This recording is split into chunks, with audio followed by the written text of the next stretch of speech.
Welcome to the Spooky Tales podcast, presented by me, John. And me, Louise. We have been fascinated by spooky goings-on since we can remember and wanted to share with you the stories that pique our interest. Today's story is of hauntings, possession, poltergeist, psychological manipulation, and an unexpected twist. It's part 2 of the spooky tale of the Black Monk of Pontefract.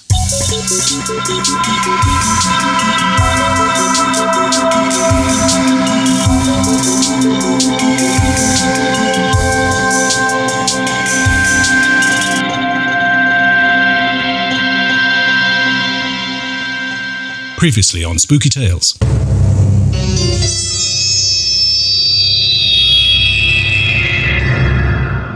The Black Monk has a reputation of being the most violent poltergeist in the world. Oh dear. She never seemed to settle at 30 East Drive. The doctor would not make a house call. There were so many odd things. Oh, that's creepy. Barbara would never go into the coal house. Only this time she found baby Jane with a pillow over her face. Oh my word, what did she do? So, Bill and Barbara move out and Jean Pritchard and her family move in. Then the kitchen cupboard started shaking and vibrating. Why? What was it? Oh my goodness, that must have been so disconcerting. What? Oh my goodness, what did they do? Slashed from end to end. Oh my words. Oh, what did he say to that? No, you can stay there. Yep, and you know what? What? I'm sorry, I don't understand.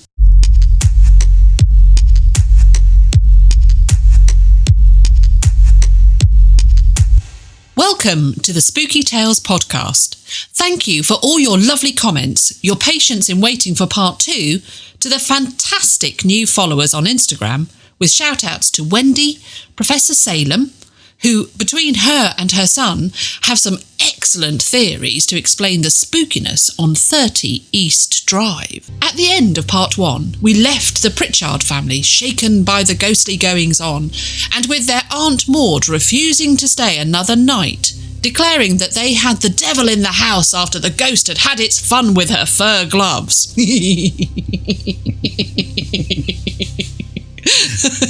Most excellent. They were floating in the air and conducting Aunt Maud when she sang "Onward Christian Soldiers" to ward off the evil she felt from the ghost, because it made the gloves into a fist, shaking them in her direction. Yes, that's right. The ghost continued its playfulness not long after Aunt Maud left. As the Pritchards were sitting in the lounge one evening, an egg floated in through the door and hovered in the middle of the lounge before dropping to the floor, exploding as it did so, and with an amazing scent Mrs. Pritchard likened to a garden of fresh flowers. Oh, how lovely, if a little weird and a tad messy. It then produced another egg. It's starting to sound like an invisible magician. Which, once again, floated into the lounge. Or a chicken. Magician or ghostly chicken. Oh, that would be quite scary though, wouldn't it? Absolutely. So Mrs. Pritchard leapt up and emptied the fridge of all eggs, which she put into a box and sat on it, feeling like she had won this round. And was a chicken. Only another egg materialised, hovered, dropped and exploded as another scent bomb. Mrs. Pritchard got up and checked the number of eggs in the box in which she was sitting on. One was missing. That's amazing. The ghost kept doing it until the box was empty. Mrs. Pritchard, all the time, sat on the box. So it was just materialising the eggs out of the box and into the room. It's really teasing them in a very messy way. Yes, and it continued with the messy theme by emptying the sugar and tea packets and mixing them together. Another time, when Mrs. Pritchard got up early one morning, having been kept awake by some restless banging. That sounds wrong, doesn't it? Relentless banging is actually We've all had that. Yes. You might want to change that now. Another time, when Mrs. Pritchard got up early one morning, having been kept awake by some relentless banging. That still sounds wrong.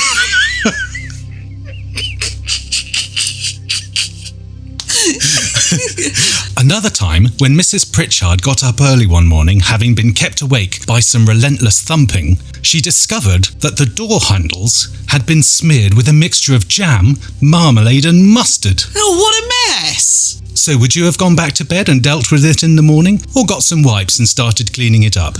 Yeah, started cleaning it up, of course. Straight away, I would not have left it. Well, you and Mrs. Pritchard are of one mind on that one, as that's just what she did, but with a bucket and cloth. Are you and Mr. Pritchard of one mind?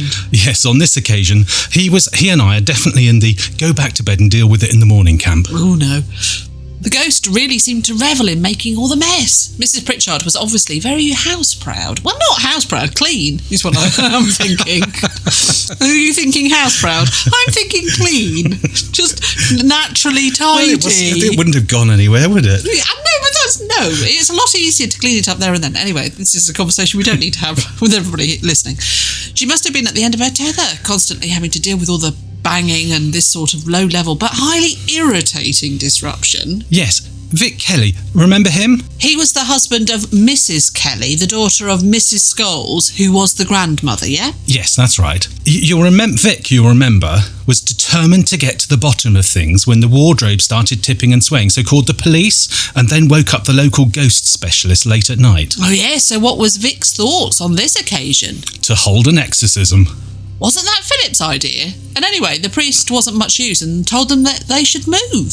Yes, that's right. Vic, though, was a Catholic, and so went to his priest, who was much more up for it. So the first priest wasn't a priest, he was a vicar. Yes. A C of E vicar. Yes, that's Church right. of England, sorry. Right. So, do they do exorcisms? I would never imagine that they would do exorcisms. What, the Church of England priests? Yes, because I would have thought, because I guess I've always just thought it was Catholic. I think that's probably because of all the films I've watched. What, The Exorcist? Yes. Yes, but I read the book first. Oh, okay, yes. You're one of those, well, if you have... Oh, you're one of those? Yeah. What are you trying to say? I'm trying to say, well, it's a bit like those bands that you like, and they become really popular, and you're slightly miffed because, you were kind of like, well, I liked them when they weren't popular. Well, no, I read the book not realising it was a film.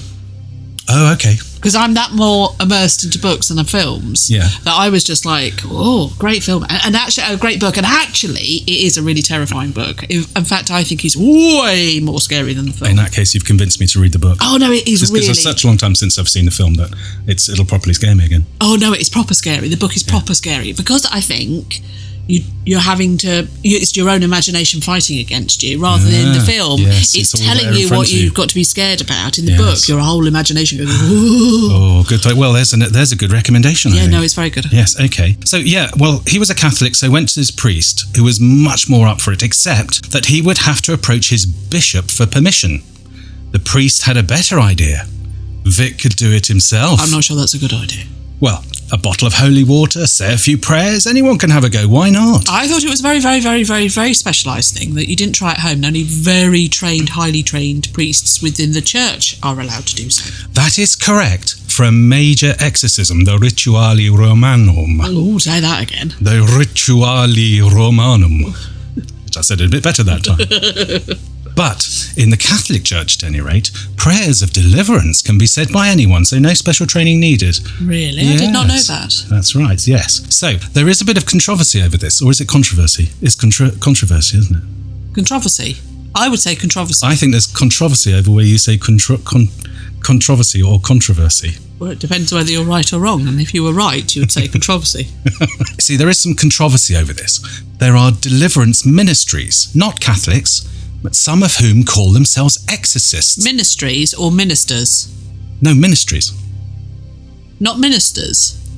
Well, there might be ministers within the ministry. Oh, I but have they're no not idea Catholic. about that. And they're not Catholic. No, but they wear a clerical collar, they use holy water, etc., but it's not very clear.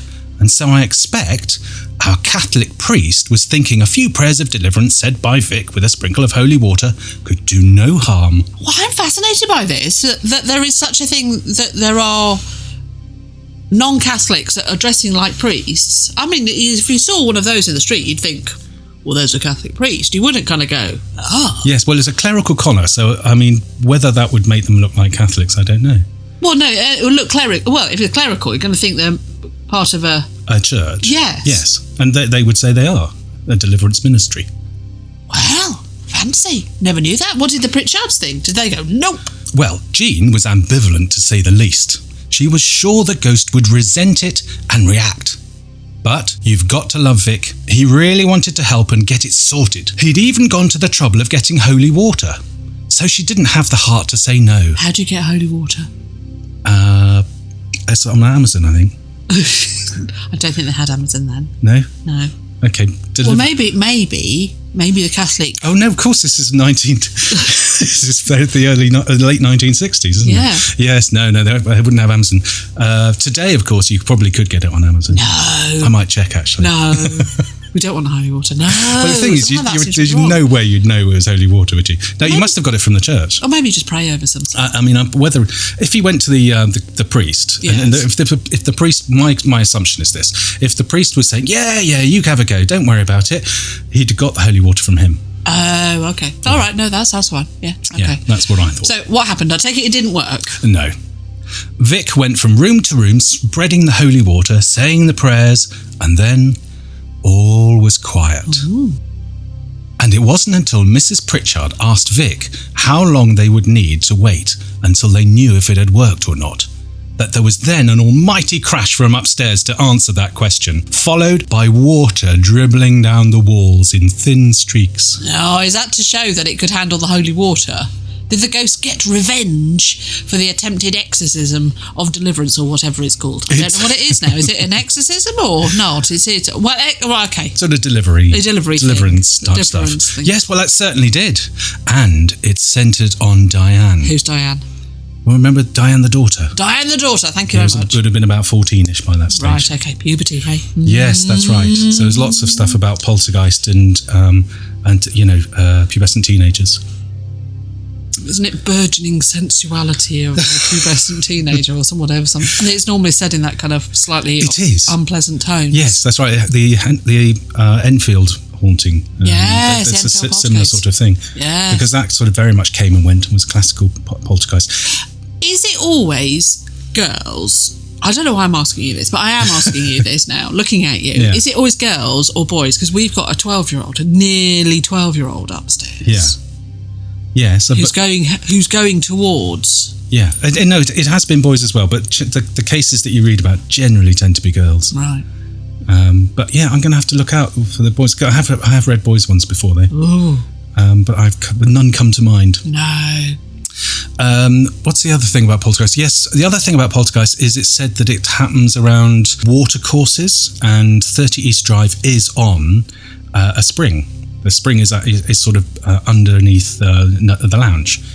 It's obviously capped now, but there's a well. Oh yes. And there's a spring course around there. Also, someone told me that it is often near limestone that these things that happens. Ooh. Which I thought was interesting. So I checked it out on a geological map where Pontefract is. Is it on limestone? And there are two sort of areas of which there are lots of limestone around Pontefract. Wow. I couldn't find on the map whether East Drive was one of those areas. No. But it's basically coal and limestone around that area. Wow, who knew? Do you remember we had a house that had a mysterious well in the garden? Well, it's just outside, and we could never really work out exactly where the well was. No, that's right. Yeah, we couldn't, could we? No, because it came up on the survey, didn't it? That's right. And then, of course, the lawyer sort of go, well, of course, in your well. We didn't see what well, because we were expecting one like those pretty garden wells. I know, exactly. Just a sunken hole in the garden. No, don't go near there. Yeah. So anyway, limestone and water courses, both of which this area had. Well, and in the house was actually a well underneath the lounge. Ooh, but obviously it had been capped. Oh, yeah. Yes, obviously. Otherwise they've got a water feature, haven't they? In the lounge, yes. So it was centred on Diane, and although can I just say that would have been, why would anybody build a house over a well? Well, why not? Well, but once it's capped, why not to the side? It's not like the house is going to fall through it. It's relatively small. It's not house size. Oh, right. No, it's not like a sinkhole. Oh. No, they're horrible. Yeah, they are indeed. Yeah. So it's centered on Diane. Okay, going back to that. Yeah. All through the night, there was ceaseless drumming and thumping. The bedclothes were ripped off several times and Diane was thrown out of bed on a number of occasions.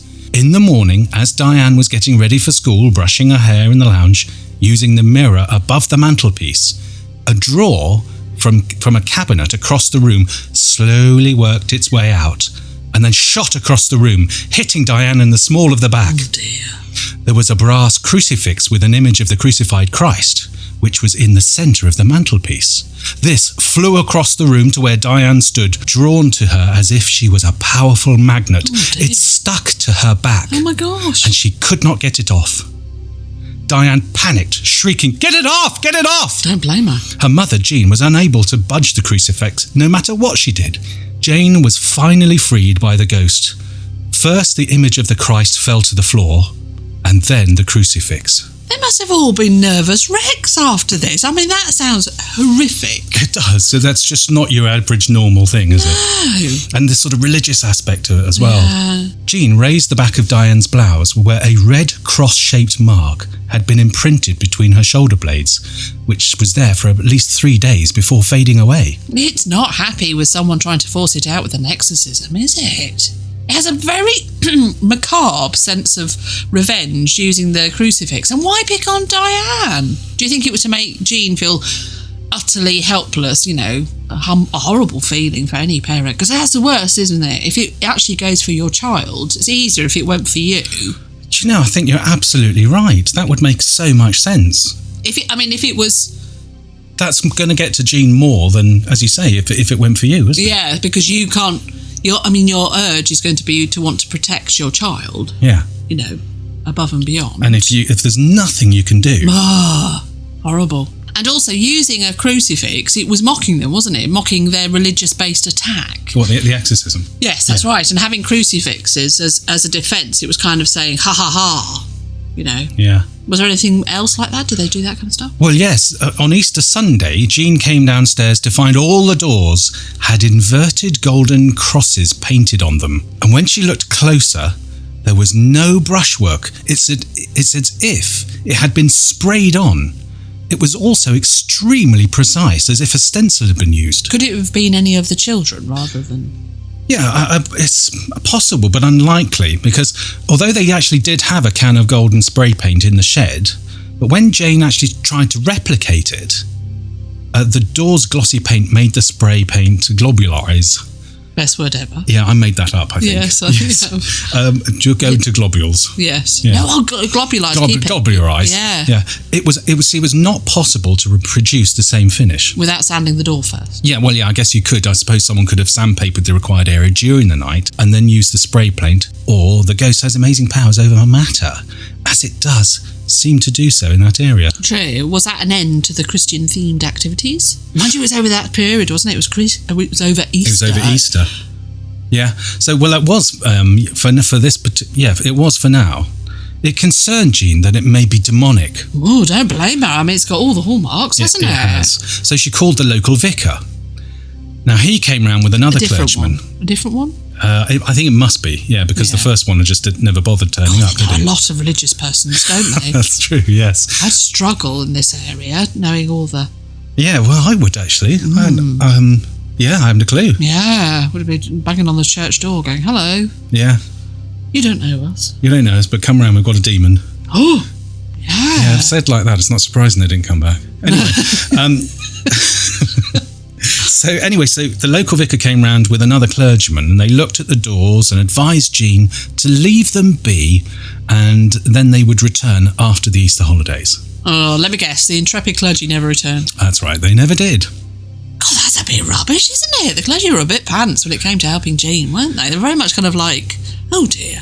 Yeah, they certainly were. Whether they didn't take it seriously as a thought, or thought perhaps she was just doing it herself and making it up, because I think some of the people in the area thought, well, they're just making it all up, and they're in it for the money, kind of attention seeking, that kind of thing. Indeed, because they had some media coverage by this stage.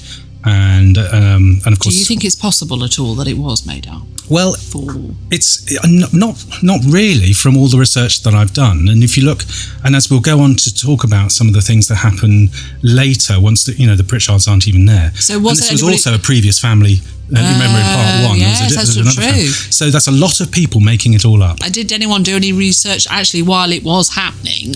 Only one, and that was Colin Wilson in his book Poltergeist, which these podcasts have heavily referenced. Right. So yes, but there was also the Doncaster Psychical Research Group who sniffed around in 1969. And there'd been plenty of research teams since the house was bought and known Product to stay in there, as I was just mentioning. So what did the Doncaster Psychical Research Group, the DPRG? Yes. What did they think? Well, not a lot. Their conclusions were quite sceptical, as these groups often are. So, however, the activity had sort of died down and become quite infrequent by then. Really? Yeah, and it's funny that the house is known as a feast and famine haunting house. Right. So quite a lot of groups stay there, pay their money at the moment, and experience nothing. And then one group will go in, and it's like a fruit machine almost. And then they'll just seem to get a mad 24 or 48 hours. Gosh. So there is that. And in fact, there was one person, I read an article in a magazine where this chap, he'd been there, I think, about 8 times previously. Nothing had happened. God, he kept going back, didn't he? And the 9th time he came back, he was like, basically, this is it. Yeah. If there's nothing happens this time, the house is rubbish. Yeah, I'm breaking up with you. Yeah, that's breaking up with the house. Yeah, this is rubbish, what they're saying. But he had quite an intense weekend. Lots happened. Ooh. And so he was converted and much happier. Oh, really? Yes. Okay. When did it start to become more infrequent? Well, it was very much up towards the build-up to the end, as it were, was the ghosts started to manifest. Oh, they actually started to see it? Yes. Oh. So Jean and her husband Joe were the first to see it. They were in bed one night when the door... Oh, yeah. They were in bed. Nudge, nudge, wink, wink. Yes. They were in bed one night when when the door opened and they could see a figure in the dim light. Well, could it have been Diane or the son? Yeah, well, it could have been, but no, because the tall was the tall. Not on this occasion, because the figure was very tall and had a hood over its head. So unless they were both on stilts and were wearing a cowl, which is unlikely. So as soon as they switched on the light, it vanished. Dearie me. Which Diane and Philip would have been quite a good trick for them to do. The idea of that, though. A hooded figure at the end of the bed. I'm sorry. Yeah. Again, I don't think I'd be there. I'll be using the power of the duvet, the magical power of the duvet that we all, in spooky times. Well, it disappears then, doesn't it? Well, it does actually, because it has kind of amazing properties as a duvet, doesn't it? Very good at stopping all kinds of spookiness. Yes. Anyway, the next door neighbour, she saw it also. Well, she was looking in their bedroom. What was the next door neighbour? Well, this is taking a turn. Let me try that again. At another time,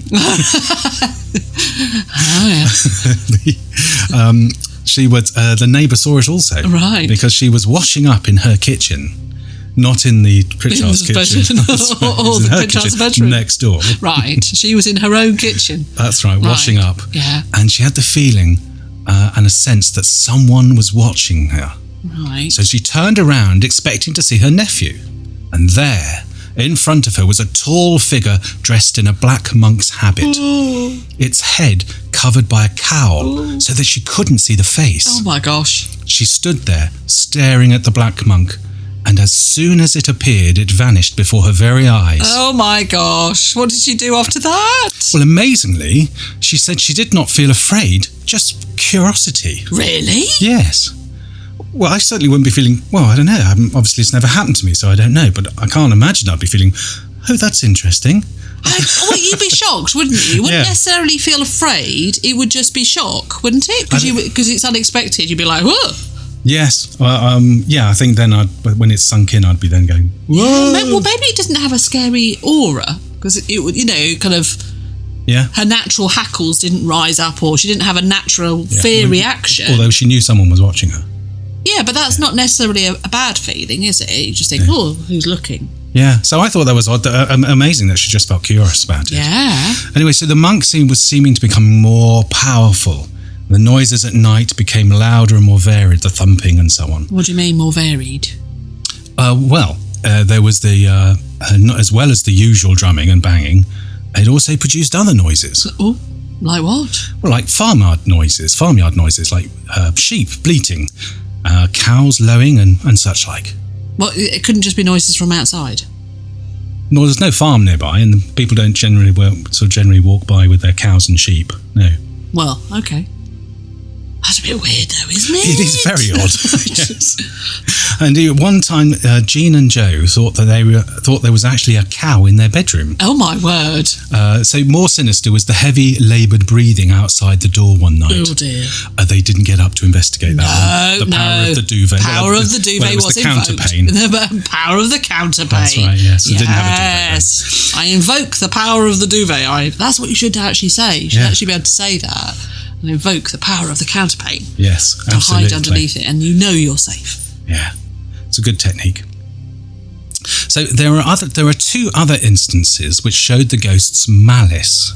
The husband, Joe Pritchard, had been quite sceptical about it at first. He was very much your stereotypical, no-nonsense, working-class Yorkshireman.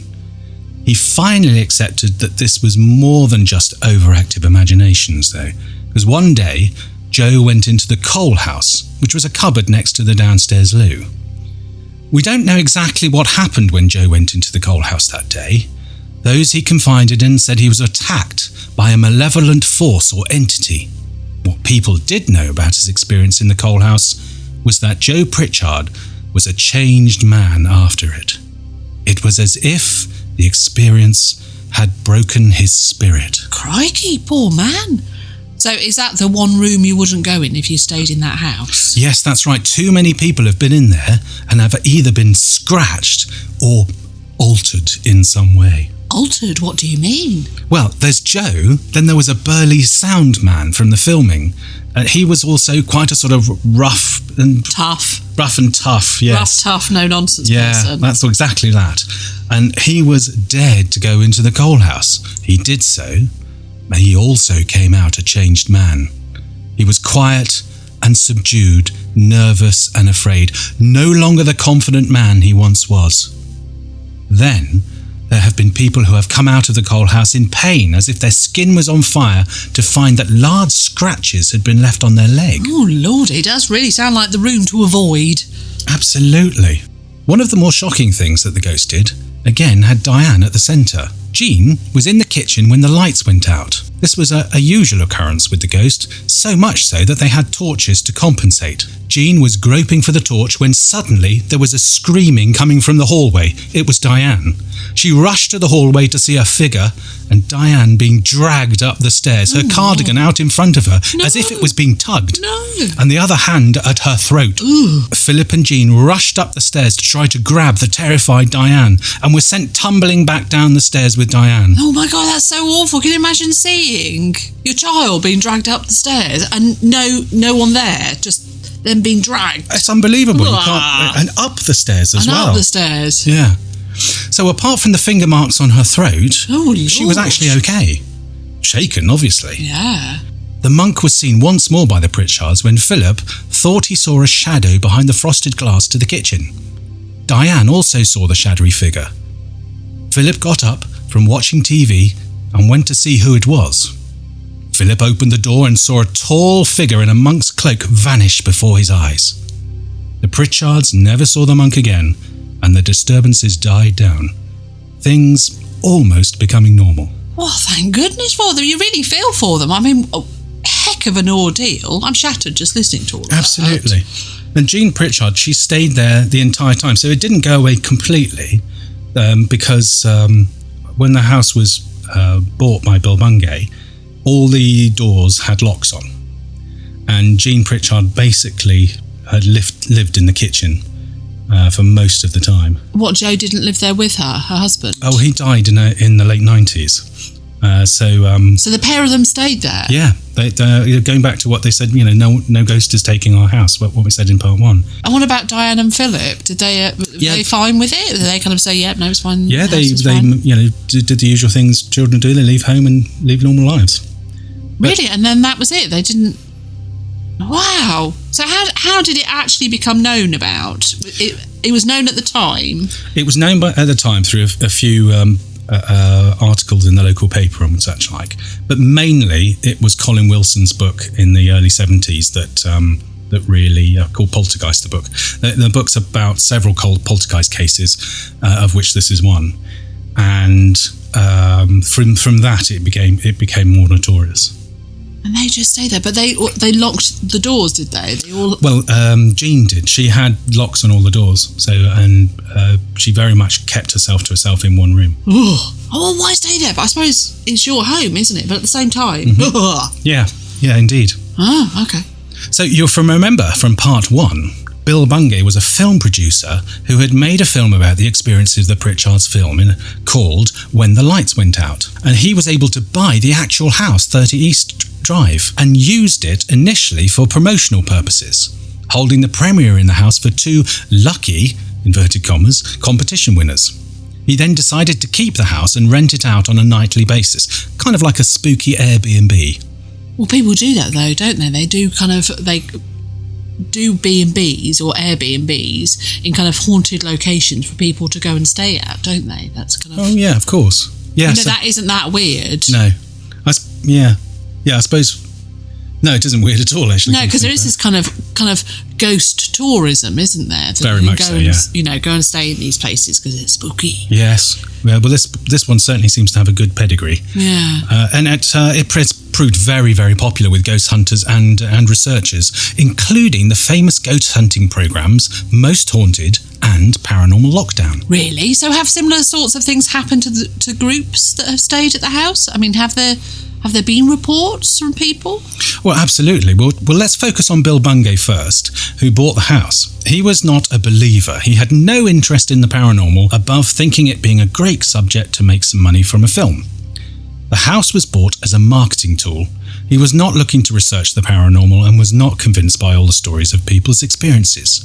However, several odd things kept happening, which he at first put down to coincidence or believing that there was some form of normal explanation. Well, you should always look for the normal explanation first, shouldn't you? Well, you should, but I don't. No, you don't. I go straight for the fantastical. On one occasion, however, he was about to finish up for the day with 2 helpers after the film crew had left. Bill tidied up the front yard and closed the double-wrought iron gate, making sure it was closed with the latch down, and then, for double measure, he put quite a large concrete block against the gates. Ooh, very careful. Yeah. So the only way to open the gates was by moving the concrete lump and unlatching the gate, or by giving the gate an almighty shove, and it really would have to be an almighty shove. Right. It was quite a sizable block. Yeah. So Bill turned towards the house to gather his helpers, who were only too pleased to be leaving the house. They were a bit spooked by being in the house. Yes. Bill turned back towards the gate, and he was shocked to find that the gates were wide open. Oh, a bit like his mouth, I should suspect. So this converted him into a believer that 30 East Street was haunted then? Yes, and it strengthened as he experienced other events and he heard the stories of friends and guests who stayed at the house, as well as the sage next-door neighbour, Carol, who had lived there for many, many years. The Black Monk being no respecter of brick walls. Oh, so he used to wander into her house too? Yeah, well, she became quite a sort of friend and ally and often just sort of helped look out over the house and the sort of various parties who were staying there. Oh, right. So you mentioned there were 2 lucky competition winners who stayed at the house and watched the film. Well, they didn't watch the film in the house, did they? They did. Really? Yes, that was the competition. What, you go to the house and watch the spooky film about the spooky house? In the house of which the film was about. That's giving me a shiver. No. You couldn't do that then. No, absolutely not. Oh, God, doesn't that make you give me a shiver? Literally, got the shivers then. Yeah, that is pretty, it's a pretty cool marketing tool, I think. Is that meta? Yeah. Am I using meta in the right way? I've no idea. No, okay. Yeah. So it was... Did I sound like a complete nana at that point? No, not yet. Not yet. You're on your way, though. So, the 2 competition winners, one who was very much in the paranormal, she liked the paranormal anyway, and the other was her friend. So they were joined by the competition organiser, who was a local radio impresario called Gordon. He was a dyed-in-the-wool skeptic. and all were very excited about staying the night in the house in which the film was based on. There were creaking and bangings, but nothing that you could put down to, that it wouldn't be, like probably the central heating or, strange house noises that you get when when you're in a new house. Yeah, so the houses have to settle, don't they? Absolutely. And when you go to a new house, there are lots of different noises. Yeah, you have to absolutely. But at one point, a penny fell onto the window and then onto the radiator and then rolled across the floor. Okay. One of the competition winners saw a dark mist cross the living room, followed by a 6-foot shadow of a man that disappeared into the wall. What did Mr. Dyed-in-the-Wall skeptic say to that then? Sleep deprivation, which is possible. Yes, that is very possible. They all decided to sleep in the living room as they were sufficiently spooked by now, and no one really wanted to sleep in the bedrooms upstairs, but those rooms being the sort of where the most of the action takes place. Yes. So during the night, it was well past 2 a.m. when they decided to crash out. Another of the guests, who was lying on the floor in this fetal position, said that she felt a finger trace a circle in the middle of her back. No, I'm sorry, no. I wouldn't like that. Yeah, that's right. Well, the same person... Even if it was somebody, not a ghost, it was just somebody in the room, you'd be like, hello. Absolutely, yes. Did I give you that? Permission to do that? No.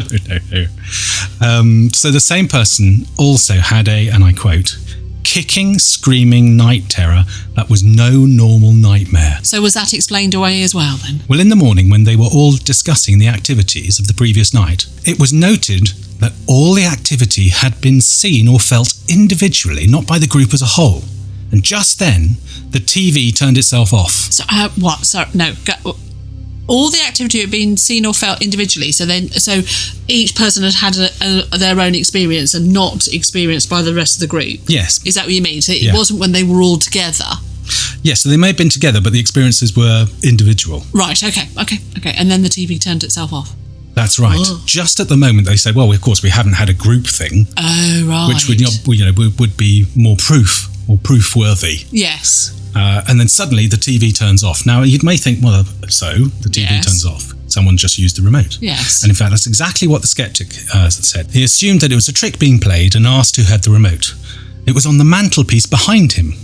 He tried to turn the TV back on, but then discovered that it was turned off at the wall. Oh, did this convince the skeptic? It did. Ooh. Now, you may sort of think, well, he's easily pushed. I was going to say. I did think that, actually. I thought he went from, it's just all fake. Oh my God, I'm a believer. Yes. The changing of the mind of the arch-skeptic helped Bill. It reassured him that he wasn't going crazy. There were several requests from locals to look inside the house, hold a charity event and such like. My favourite was a neighbour from down the road who complained that the ghost would run along the back gardens behind the houses, and would he keep a tighter rein on the ghost? Like a naughty cat, like a bunch you can't keep cats in. Well, exactly. It's the same sort of thing, isn't it? Yeah, exactly. So what did he say? Sorry, I will ask the ghost not to run along. Yeah, basically, he said, I expect what he said was something along the lines of, very politely, well, I'll do my best. He may even have respectfully asked the ghost to calm it down a notch whilst running up and down the back gardens. See, Bill was very careful to show the ghost great respect in a sort of live and let dead sort of a way. He did not want to anger the ghost.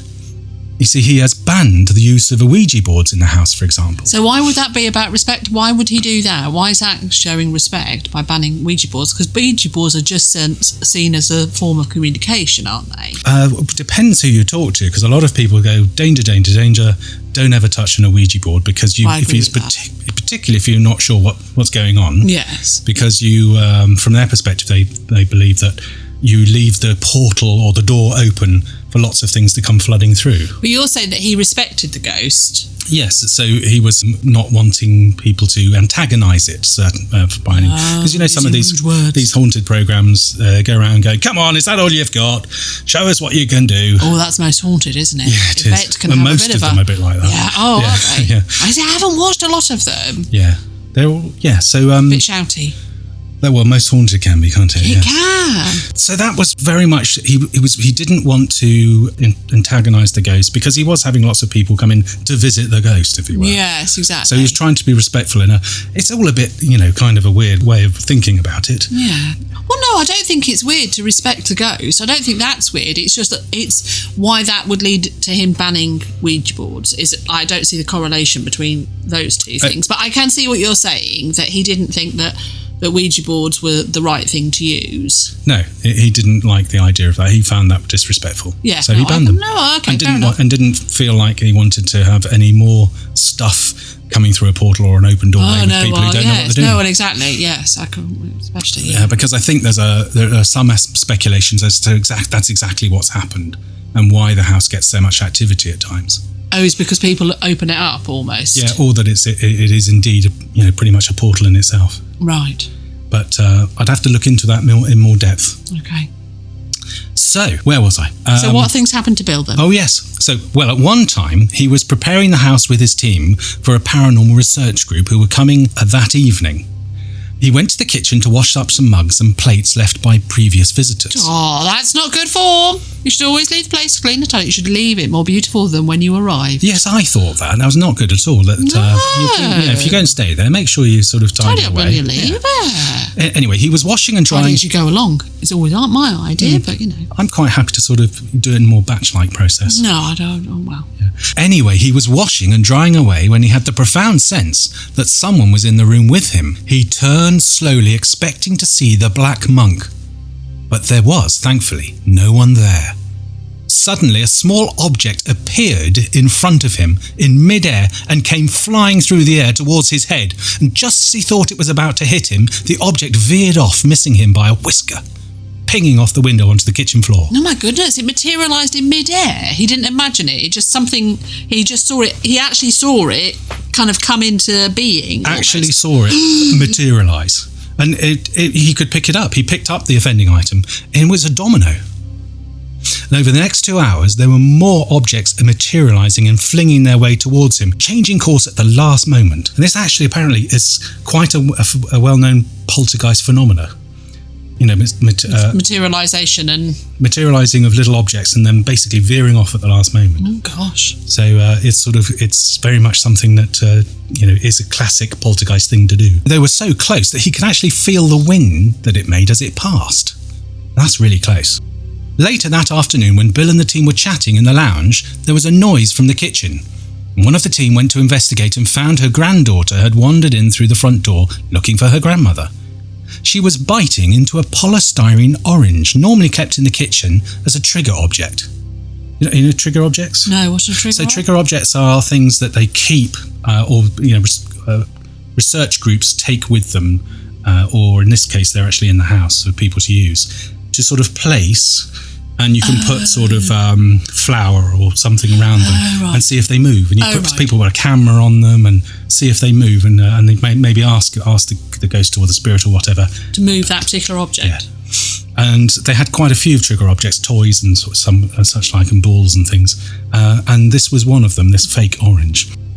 "Don't bite into that," said the child's grandmother, taking the fake fruit out of the child's mouth. "It's not real. Where did you get it from?" And she said, "The man in black gave it to me, Nana." Oh dear. So Bill was properly convinced by that stage, is that right? He was indeed. And now he rents the house out, as I mentioned.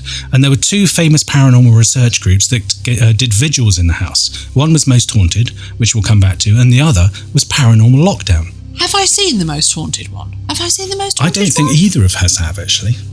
I mean, I've seen Most Haunted, the actual programme. Would you remember we were obsessed with Most Haunted at one point? To begin with, we were. Because it was like the first, wasn't it? As far as I was aware, it was like, yeah. Yes, I think it was the trendsetter, wasn't it? I think so, yeah. Okay. I've not seen Paranormal Lockdown. Have I seen? I haven't seen Paranormal. You haven't seen Paranormal Lockdown. Okay. No. Well, so what's that like? So I've seen a couple of those. Well, they normally spend a lot longer at the venue. So Most Haunted spends 24 hours. Yes. Paranormal Lockdown spends 72 hours. Oh, wow. Rather than 24 hours. From what I've seen, focuses much more on the hosts, Nick Groff and Katrina Veldman. Whereas Most Haunted is much more of a team affair. They've got Yvette Fielding, her husband Carl Beatty. They're the sort of hosts. They've got a skeptic, a psychic, I mean, well, kind of almost professional skeptics, don't they? Yes. The paranormal, I can't remember what they're called, but they're... It's like a parapsychologist, isn't it? Kieran O'Keefe, is it? Yes, Dr. Kieran O'Keefe. Sorry, yes, Dr. Kieran O'Keefe. Yes, parapsychologist. Yes, no, they're good, aren't they? Yeah, so... do you remember the first one that they did? It was any old chap off the street, wasn't it? Yeah, and they kind of said, it was, wasn't it? It literally was any old chap off the street. And indeed, their team even includes the soundman, the cameraman, the makeup person. Oh, I love her as well. Yes, indeed. Yeah.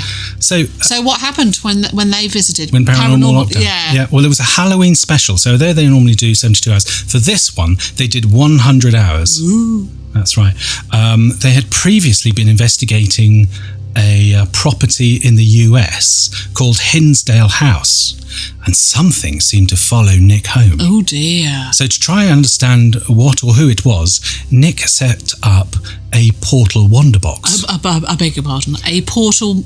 That's right, a portal wonder box. It's a portable radio sort of thing that allows spirits to speak from the beyond. How? Well, the spirits tune into the frequencies released by the wonder box and... you don't know, do you? I've not a clue, no. Suffice to say that it just does. Right. And Nick hears the words demon and I'm inhuman and, weirdly, Pontefract. Is that your demon voice? Demon. It is your demon voice. Well, it seems better than demon. Wouldn't that be the best though? If the demon... I'm a demon. Yeah.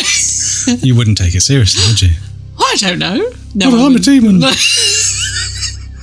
You're not taking that seriously. I so wanted to be that, rather than do your demon voice. Demon. Oh! Well, you're not taking that seriously either. But the weird thing was that it said Pontefract. Yeah, no, that is weird. Is there not a Pontefract in America? Oh, probably. And that was when Nick was in America. Yes, that's when he was actually in America, and he was thinking, well, maybe we ought to go to this 30 East Drive place. So they made plans to visit. So as Nick and Katrina approach 30 East Drive, Nick tells his audience that, and I'm not going to do the American accent, my whole career has led up to this.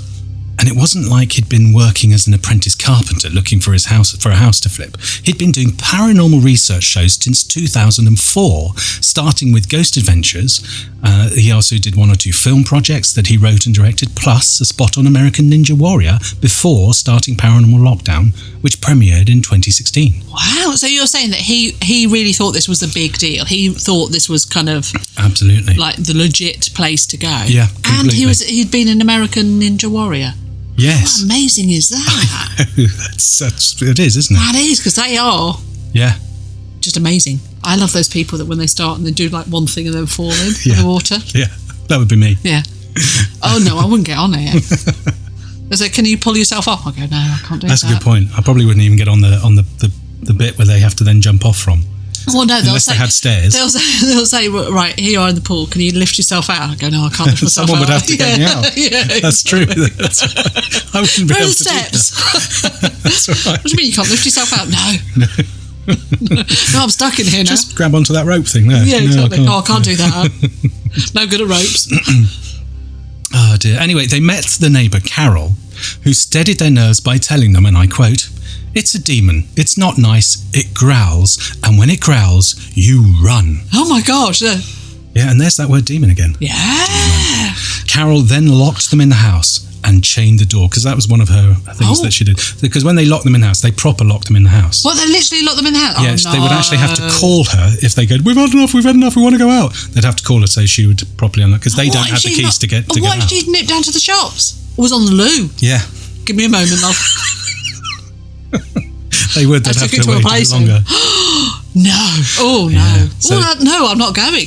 What, because you wouldn't have the chance to go? Well, I'm when not you felt going like anyway, well, but I wouldn't go for that. But you'd have to be kind of released. You wouldn't. No. Ooh, so anyway, they spend the next 100 hours in the house. Oh, gosh. Several things occur. There's the usual thumping, etc. Sulphur smells. There are balls rolling, those trigger things that I was talking about. Doors opening by themselves. So, doors opening, not a big deal, I guess. They think they see dark shapes, black blobs that dart across the carpet, which is a bit strange. Yes. Yet again, though, It's the coal house that provides the nasties. Nick Groff enters the coal house and is out again in seconds, claiming to have been stabbed in the leg, and sure enough there is a long vertical mark down his leg. Nick is quoted in an interview with Haunted Magazine as saying that 30 East Drive was amazing and crazy intense. I like that, crazy That's intense. great, isn't Yeah. it? Katrina, also in an interview from the Haunted Magazine, it's a great magazine by the way, if you're into ghosties and what have you. Haunted Magazine. Haunted Magazine, yeah. Is it available online? It is. That's where I've been reading it anyway. Yeah. So it's like 99p an edition. Oh, that's very good. Yeah, it's all right. You can be a subscriber, of course, but we can just pick and choose. So Katrina Weldman, when asked if there was a standout scary moment from her work in the paranormal field, Yes. and she too has been doing paranormal for years and years and years and years. Right. So she said, and I quote, "There are so many, but really the one that shook me the most was at 30 East Drive. I felt this intense burning in my stomach. I knew what that meant after years of interviewing witnesses to the supernatural. I lifted up my 2 shirts that I was wearing." She's a girl that's prepared. Yes. And sure enough, there were 2 fresh scratches on my stomach. Oh dear. It felt like my entire foundation had been taken away from me. It scared me. And was the only time I wanted to cry due to the activity that had occurred. I think about that a night a lot. Whether you believe in ghosts or you think it's bogus, something is manifesting physically at 30 East Drive. Crikey, it really affected her, didn't it? It certainly did. Now, if you ever decide to pay up and stay at 30 East Drive, a word to the wise. I know you're not going to, but any listener, don't invite me. But any listener, if you decide to, you fancy a go, don't take any souvenirs. What? Yes. So some people who had stayed there had sort of gone, oh, I'll take this ashtray, or I'll take this, or or a trigger cup. object. Or trigger object. So the neighbour has had several people beg her to return the things that they took because it's caused them all sorts of problems in their life because something follows them home with the souvenir that they take. So when did the Most Haunted go there? I'd actually like to try and see if we could see it. Yeah, I'm sure there's probably a YouTube blog. Yeah. So when did they go? So they went to the house in 2015. Oh, so actually quite a long way down their production. Yeah, because they started, 2003, I think? Gosh, really? Mm-hmm. Okay. So yeah, actually, do you know how Most Haunted started? Didn't Yvette have a spooky encounter of her own or something? Yes, that's right. So they'd bought a house which Yvette absolutely loved. It was just the thing she'd been looking for. However, Carl didn't like the feeling in there. He didn't like the house. There was just something about the way it felt. Anyway, one night Carl was working away and Yvette had retired for the night. She'd made sure her young child was sleeping safely and went to bed. And after a few moments, she heard the safety gate at the top of the stairs fling open, and upon investigating, found that it was indeed open. Now, you and I, and anyone with a young child or a dog knows that those gates do not open willy-nilly once they're shut. No, they're a nightmare to try and open, aren't they? Unless you know the knack. Yes. There's always a knack to them. That's right. You never can open it first time, can you? No. Anyway, well, this one had opened on its own. Ooh. Another time, again, when Carl was away, she was awakened in the night. She turned over to be met by the face of a wizened old woman right next to her.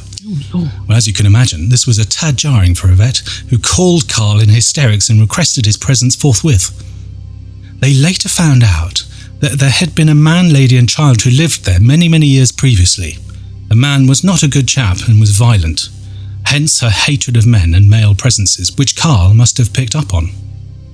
Anyway, following that experience, they wanted to investigate and came up with the formula for Most Haunted, which, as you were saying earlier, has now been sort of copied many times over. Because when I remember hearing about, or I must have seen an interview with her at some point, and she was saying that it was her, Carl, and her cousin, who is always in the show. Oh yes, the sound man. Yes. What's he called? Can't remember. Him. Yeah.